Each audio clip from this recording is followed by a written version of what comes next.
Now, my friends, in what will surely go down as a historic moment in British political history, one of the UK's newest political parties, Reform UK, has overtaken the world's, well, democracy's oldest, the Conservative Party, in terms of actual membership. Reform has surged. This comes as the party continues to poll strongly, with some opinion polls even putting them ahead of the governing Labour Party. And especially in Wales, my friends, something is really going on. So is Nigel Farage destined for number 10? Mark White got the Reform UK leader's reaction earlier on. Got the news through that the numbers for Reform have overtaken the Conservatives. Your reaction? Incredible. Over 15,000 people have joined us and given us their 25 quids over the last 4 days. This is an historic moment when the newest party in British politics overtakes the oldest existing political party in the world. Something is happening. So, of course, I'm delighted. And I mean, you really feel that momentum that in 2025 something special is about to happen, do you? Yes, I mean, when you think this has happened organically, we haven't advertised, we haven't had full pages in newspapers, this is word of mouth, it's people getting together over Christmas and talking to friends and family saying, you know what, something's got to be done. Well, that's Nigel Farage's thoughts there. Let's get the thoughts of my panel, political commentator Susie Stride and the TV personality Ryan Mark Parsons. Now, the two of you aren't exactly Reform, you know, we have to put that on the record there from the offset, but I'm sure that the two of you would agree that Reform propose a threat to both the Conservatives and the Labour Party now. It's not just the Tories. So, I mean, Susie, should Sir Keir Starmer, well, be sitting a little bit more uncomfortable in number 10 Downing Street, despite that massive majority? I don't think uncomfortable, but I think, you know, you need to... It's really important that you look at Reform and you see, well, what is going on in this country? Why are there, you know, vast numbers of people that should be Tory voters or should be Labour voters, whatever it may be, and why are they so attracted to Reform? And I think there's something about... They're a new party. I think there's something about that they look at Nigel Farage and they feel like he's authentic and he speaks to their concerns. I think there is, you know, a concern in this country around immigration and control of immigration and, you know, the perception that the Tories failed massively on that and a sense that maybe are Labour going to take this seriously enough. Is it immigration, do you think? Is it immigration that they need to... I think there's two big things. I think there's something about authenticity in leadership and people feeling like they're heard and they're listened to, they're represented. I think there's immigration. But I think there's this wider thing about working class people. Yeah. You saw what happened in America. The fact is working class people thought the Democrats were not representing them and they put their vote to Donald Trump. And I think, you know, we have to be very careful in this country and say, well, are working class people being listened to? And Ryan, I mean, the Conservative Party might do all right with you leafy liberals, as you might call the Lib Dem-facing Tory seats, you know, the sort of the shires, as it were. But winning back the red wall, I mean, can Kemi Badenoch really do that? And Nigel's the only one with a chance, surely. Well, I think it's going to be tough for Kemi. You can see what I'm satisfied with is that Conservatism is popular.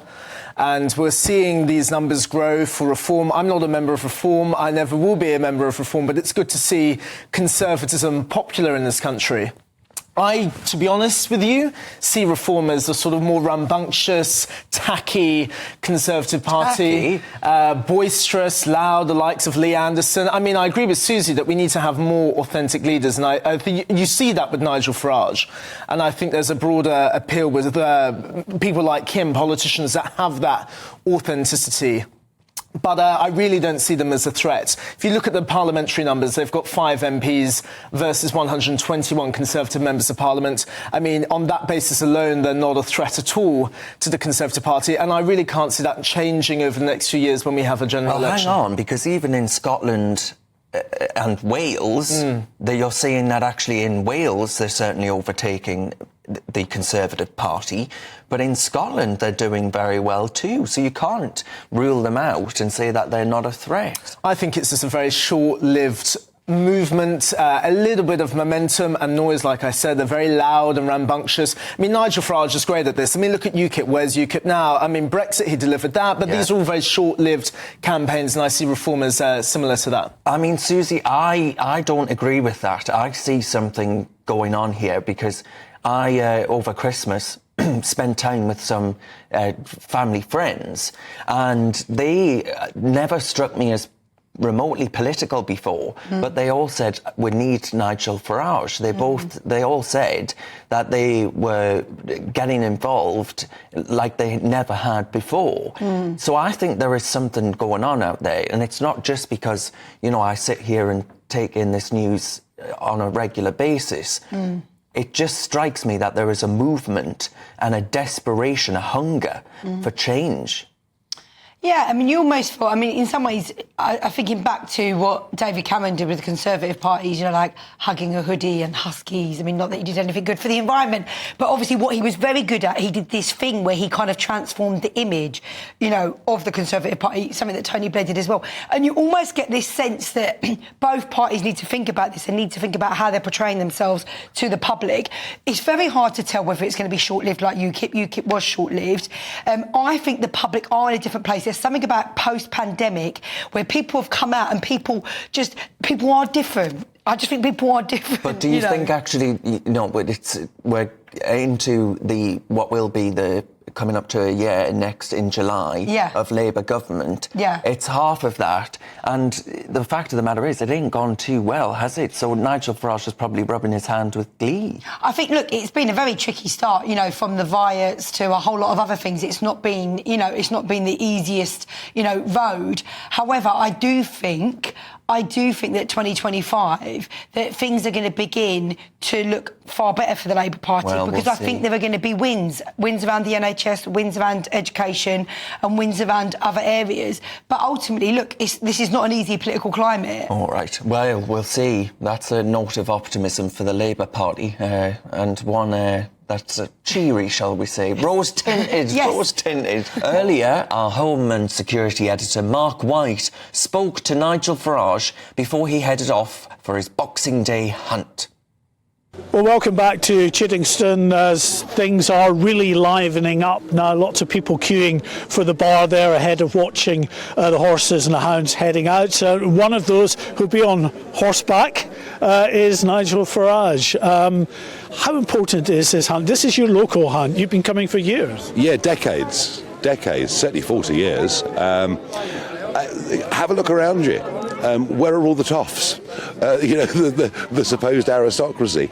These are just good, ordinary country folk, many working in farming, many for whom the hunt is a big social part of their life. But also the hunt does amazing work. You know, looking after dead livestock, all sorts of things that they do, let alone the whole tradition of doing it. And I think, you know, 20 years ago, the Hunting Act went through, abolishing fox hunting.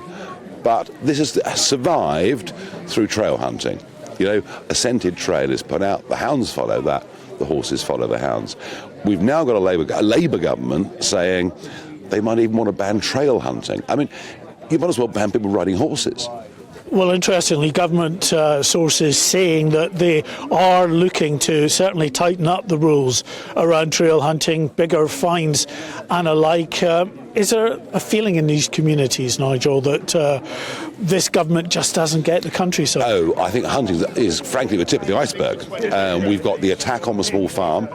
There is no question their calculations over the number of family farms that would have to be sold off is completely out of kilter with reality. There's also a plan for government reorganisation. So mostly we have a county council and a district council. And the district councils, obviously in areas like this, have rural concerns for rural communities. You know, things like buses, phone connectivity, uniquely rural problems. As we chat, Nigel, just get Oliver, our cameraman, to get some shots around here. It's worth just showing all of the local people, young children and alike, who are all out here. You were saying about... Yeah, so if we finish up with unitaries, What will then happen is the politics of areas like this, for local stuff that really matters, will all be dominated by the big cities. And once again, the rural community is being shut out. So yes, the countryside, it really is under attack.